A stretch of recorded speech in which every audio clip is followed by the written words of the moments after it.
Ya, selamat pagi. Perkenalkan, saya Gede Dehandra di Pastraya Wikananda dengan NIM 1902611011080,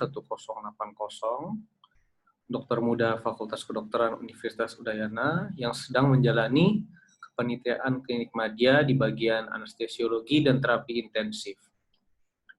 Jadi pada kesempatan kali ini, saya akan mempresentasikan dan membahas mengenai pain management. Jadi yang pertama, berdefinisi apa itu nyeri. Nyeri adalah bentuk pengalaman sensorik dan emosional yang tidak menyenangkan dengan adanya kerusakan jaringan atau cenderung akan terjadi kerusakan jaringan atau suatu keadaan yang menunjukkan kerusakan jaringan. Jadi nyeri sendiri dibagi lagi berdasarkan derajatnya menjadi yang pertama ada nyeri ringan, kemudian kedua nyeri sedang, dan ketiga nyeri berat. Jadi nyeri ringan itu dikatakan nyeri ringan apabila nyerinya hilang timbul, terutama pada saat melakukan aktivitas sehari-hari. Namun nyeri ini akan hilang pada waktu tidur. Sedangkan nyeri sedang yaitu nyeri yang berlangsung secara terus-menerus hingga mengganggu aktivitas dan hilang apabila penderita tidur. Dan yang ketiga nyeri berat.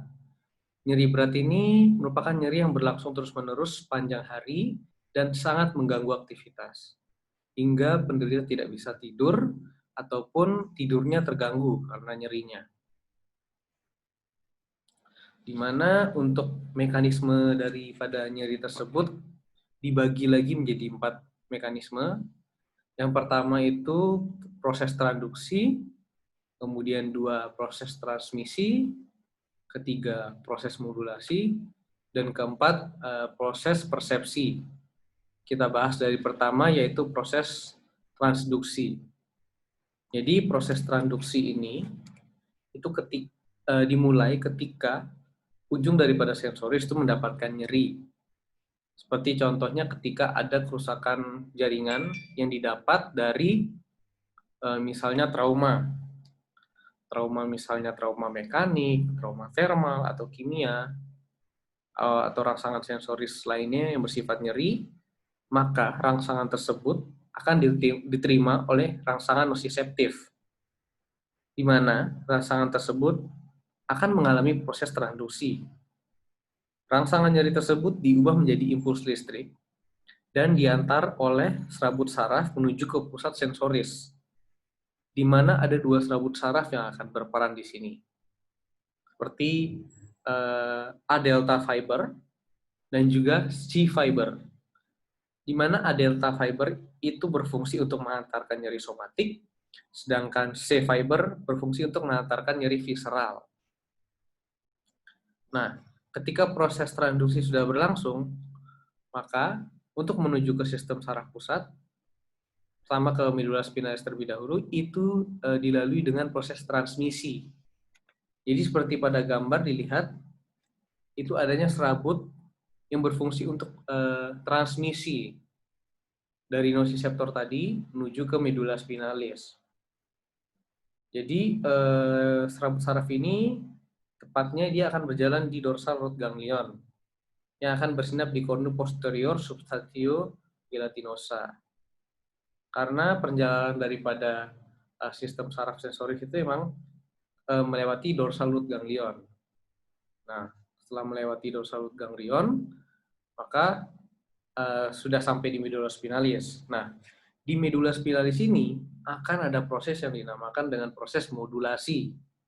Jadi, proses modulasi ini ketika impuls nyeri dari rangsang nyeri yang kita terima tadi disesuaikan dengan zat-zat endogen dalam tubuh kita, apabila impuls ini kuat, maka akan diantarkan ke pusat sensoris kita. Impuls tadi akan naik ke medula spinalis melalui tractus spinothalamicus anterior maupun lateral dan akan mengalami decursatio kontralateral. Di sana impuls akan naik menuju ke talamus. Dari talamus akan dihantarkan 2 arah, ke arah Brodmann 3 atau Brodmann 1 atau dan juga 2. sesuai dengan homunculus sensorisnya. Nah, kemudian akan terjadi proses persepsi di sini. Setelah nyeri dihantarkan hingga ke korteks di otak, maka nyeri akan dipersepsikan dan kita dapat merasakan nyeri, di mana impuls akan dihantarkan ke sistem limbik kita seperti yang berfungsi sebagai pusat emosional. Maka di sini kita dapat mempersepsikan bahwa ini merupakan rasanya nyeri. Nah, untuk menilai nyeri sendiri dibagi menjadi dua pengukuran. Ada yang secara unidimensional dan ada yang dengan cara multidimensional. Yang membedakan adalah dengan cara unidimensional itu hanya mengukur intensitas nyerinya saja. Sedangkan multidimensional menilai intensitas nyeri dan juga karakteristik nyeri dan dampaknya terhadap aspek afektif dari sensoris nyeri. Di mana yang membedakan lagi pada unidimensional itu untuk menilai nyeri-nyeri akut, sedangkan multidimensional untuk menilai nyeri kronik. Bagaimana kita cara membedakan nyeri akut dan nyeri kronik? Jadi dari onset. Kalau nyeri kronik dia cenderung lebih dari 3 bulan. Kemudian untuk yang unidimensional itu untuk mengevaluasi hasil pemberian analgetika. Instrumen yang dipakai pun juga berbeda. Pada unidimensional, instrumen yang dipakai itu adalah Visual Analog Scale, atau yang kita kenal dengan VAS, Numerical Rating Scale, NRS, dan Wong-Baker Fast Scale. Sedangkan multidimensional, instrumen yang dipakai yaitu McGill Pain Questionnaire dan Pain Diary. Ya, sekarang kita akan membahas mengenai unidimensional terlebih dahulu. Yang pertama ada Visual Analog Scale, atau yang sering kita sebut dengan VAS. Ini merupakan cara yang paling baik digunakan untuk menilai nyeri, dan cara yang paling sering yang digunakan untuk menilai nyeri. Rentang nyeri diwakili sebagai garis sepanjang 10 cm. Jadi seperti pada gambar, rentang nyeri ini diwakili sebagai garis sepanjang 10 cm, di mana tanda pada kedua ujung garis ini bisa kita lihat pada sisi yang kiri itu no pain atau tidak ada nyeri. Sedangkan yang kanan itu dia nyeri yang sangat hebat. Di mana bisa kita simpulkan bahwa semakin ke kiri maka semakin nyerinya tidak ada atau berkurang. Tapi semakin ke kanan maka nyerinya akan semakin berat. Jadi kita meminta pasien untuk menuliskan nyerinya ada di mana. Dan untuk visual analog scale ini memiliki keuntungan dan kerugian. Keuntungan yang pertama yaitu mudah dan cepat dipahami oleh pasien dan diinterpretasikan oleh klinisi. Kemudian banyak studi menggunakan instrumen ini. Untuk kerugiannya sulit digunakan pada setting emergensi dan sulit digunakan pada pasien dengan gangguan kognitif, penglihatan, dan kesadaran. Karena visual analog scale ini yang menentukan adalah pasiennya sendiri, di mana rasa nyerinya yang saya rasakan apakah beratnya begitu berat atau tidak begitu berat. Jadi ini pasien sendiri yang menentukan rasa nyerinya. Jadi sulit pada keadaan-keadaan yang emergensi, apalagi pasien itu dengan kesadaran yang tidak bagus. Dimana juga kerugiannya yaitu memerlukan alat tulis untuk menentukan hasil. Kemudian yang kedua itu ada numerical rating scale atau NRS. Numerical rating scale ini hampir sama dengan VAS, hampir mirip dengan VAS, hanya saja penentuan skala angkanya lebih spesifik karena disertai angka dari 1 hingga 10. Jadi seperti pada gambar. Di mana penilaian ini lebih baik daripada VAS dan dapat menilai dengan baik perubahan skala nyeri. Artinya, kita bisa menilai apakah ada perubahan dari sebelum diberikan pengobatan dan sesudah diberikan pengobatan. Sebagai contoh, misalnya ada pasien datang ke UGD dengan nyeri perut kanan bawah. Sebelum diberikan pengobatan, numerical rating scale pasien itu 7. Namun setelah diberikan pengobatan, ternyata turun, yaitu misalnya 2. Hal ini dapat menjadi patokan bahwa seorang klinisi bahwa ternyata pasien ini mengalami penurunan nyerinya. Jadi ini lebih bagus untuk menilai perubahan skala nyerinya. Ini juga sama jika dilihat semakin ke kiri itu semakin tidak ada nyeri, semakin ke kanan semakin berat nyerinya.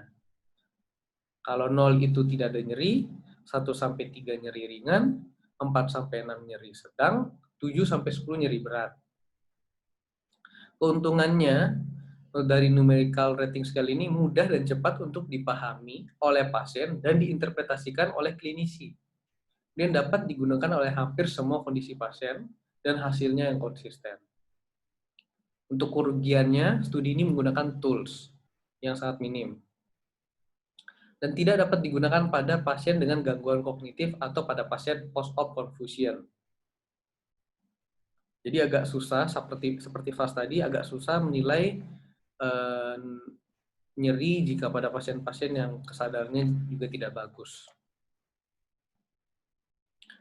Nah, kemudian untuk yang unidimensional yang terakhir itu ada Wong-Baker-Fast Scale.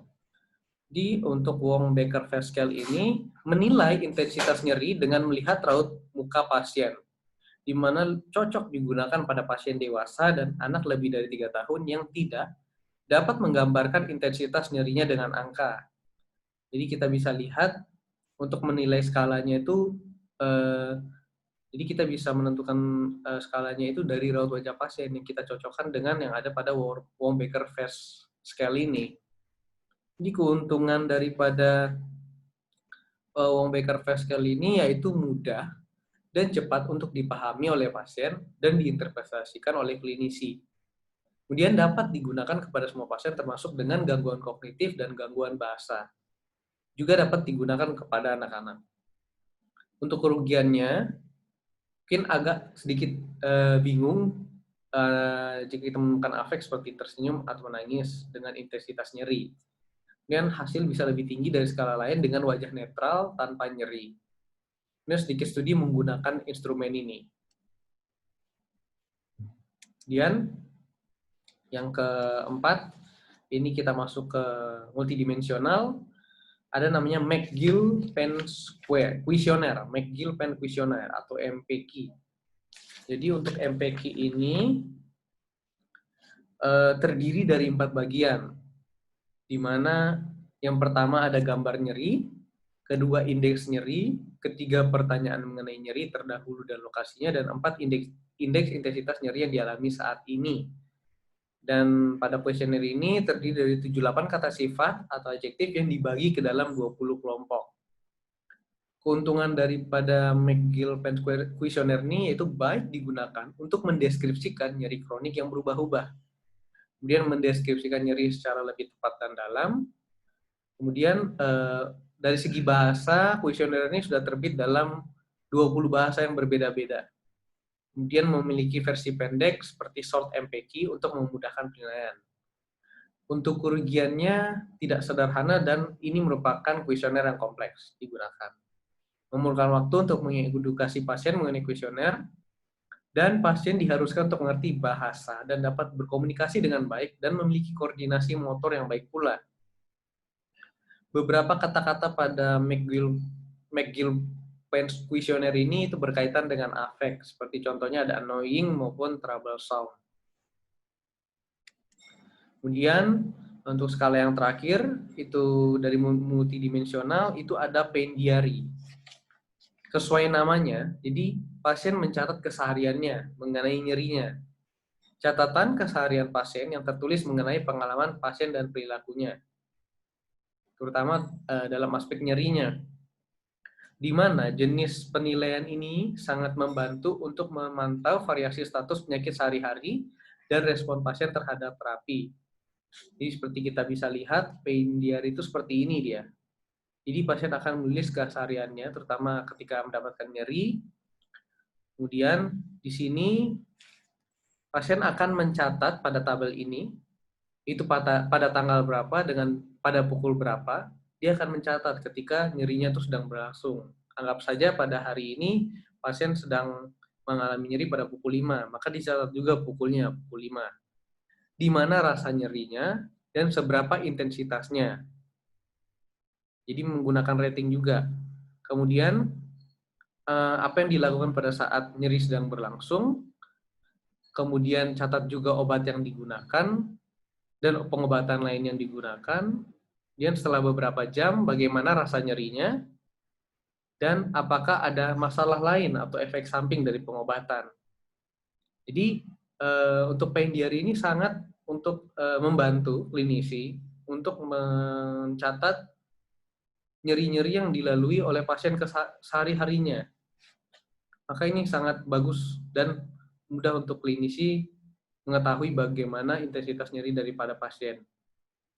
Keuntungan dari pain diary ini yaitu dapat merekam nyeri yang dirasakan lebih dari 1 kali dalam sehari, seperti nyeri yang berkelanjutan, dan tidak mengharuskan untuk adanya pertemuan dokter pasien untuk mengetahui nyeri yang dirasakan. Kerugiannya, tools dengan potensi tinggi bias pada pengukuran dan dipengaruhi oleh tendensi, memori, simulasi, dan lain-lain. Kemudian item dari pain diary dapat berbeda-beda, sehingga data secara kolektif sangat susah untuk didapatkan. Nah, kemudian kita juga akan membahas nyeri somatik, visceral, dan nyeri alih. Jadi nyeri dibagi lagi menjadi somatik, visceral, dan alih. Pertama itu nyeri somatik. Apa itu nyeri somatik? Yaitu merupakan nyeri yang dapat dideskripsikan sebagai nyeri tajam, panas, atau menyengat yang didapat jika pasien dapat menunjukkan lokasinya serta diasosiasikan dengan nyeri tekan lokal di sekitarnya. Kemudian ada juga nyeri visceral, merupakan nyeri dari organ internal di dalam tubuh, seperti jantung, pembuluh darah besar, lymph node, sistem respirasi, sistem gastrointestinal, struktur urologi, sistem reproduksi, omentum, dan peritoneum visceral. Sedangkan nyeri alih merupakan nyeri yang dirasakan di bagian tubuh yang letaknya jauh dari jaringan yang menyebabkan rasa nyeri.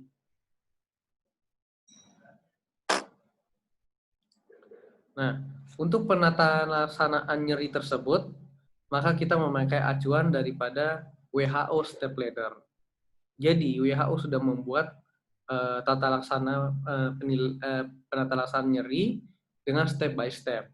Jadi seperti kita bisa lihat pada gambar, itu ada step 1, step 2, dan step 3. Jadi untuk penata laksanaan yang digunakan WHO Step Ladder ini, kita akan bahas dari step 1. Jadi step 1 itu digunakan dengan obat non-opioid atau bisa ditambahkan dengan obat adjuvan. Kemudian step 2, naik ke atas, itu digunakan opioid yang dengan golongan lemah dan dapat dikombinasikan dengan non-opioid tadi. Kemudian bisa juga dikombinasikan dengan terapi adjuvan atau terapi pembantu. Sedangkan yang step 3, lebih atas lagi, itu merupakan pengobatan dengan opioid yang kuat dan dapat dikombinasikan dengan non-opioid maupun terapi adjuvan. Nah, untuk melakukan penata laksanaan ini, itu tergantung daripada nyerinya. Nyeri yang dirasakan pasien itu apakah nyeri akut atau nyeri kronis. Jika nyeri akut, maka kita lakukan langkah itu dari atas ke bawah. Jadi dari step 3 menuju ke step 1. Jadi melakukan dengan menggunakan obat yang kuat hingga obat yang tidak begitu kuat. Dari memakai opioid hingga memakai obat yang non-opioid. Sedangkan nyeri kronis itu berkebalikan, kita menata laksanakan pasien dari step 1 hingga ke step 3, jadi dari bawah ke atas, dari yang golongan lemah hingga dengan obat-obat yang lebih kuat, dari yang obat-obat non-opioid dan strong opioid.